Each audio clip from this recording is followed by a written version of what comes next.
Right here, darling.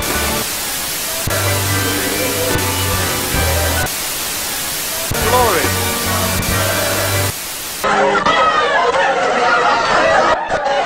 They think Toronto's something. Wait till they come to Boston.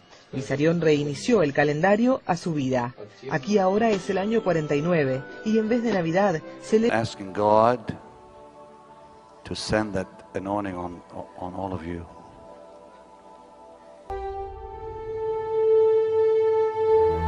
Maraming mga bulaang mangaral ang nagsilitaw sa panahong ito, dahilan din ng pagdami ng maling paniniwala sa sanlibutan. Mga mangaral na ang layon ay magpayaman at hindi nais iligtas ang kapwa-tao.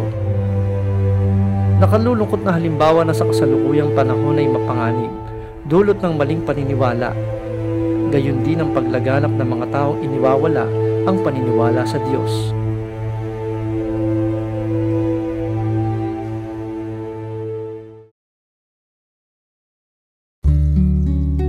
Subalit huwag mawawalan ng pag-asa, sapagkat Diyos din ang may sabi na siyang may ibig na ang lahat ng mga tao ay mangaligtas at makaalam ng katotohanan. Kaya naman nagsugo siya ng mga tapat na mangaral. Mga mangaral na handang ibigay ang buhay upang ipangaral sa buong sanlibutan ang dalisay na aral ng Diyos upang ikaligtas.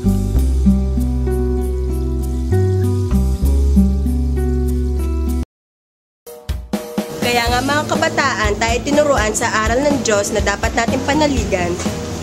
Nasa atin nga ang lakas na dapat na ipangtuwang. Ebanghelyong kailangan ay atin nang ipangaral. Pagkat marami ang bulaang mangangaral, ang hangad nila itong yaman. Ang mga aral ng Diyos kanilang kinakalakal. Ang layunin ay salati ang daya ang pinagmulan. Ngunit ang ating pag-asa ay hindi dapat na mawala, sapagkat may sugo ang Diyos na sa atin di magpapabaya. Sasabihin mga aral, binabasa sa Biblia. Kaya kaibigan, ang isip ay buksan. Ang aral na binabasa ay totoong katwiran.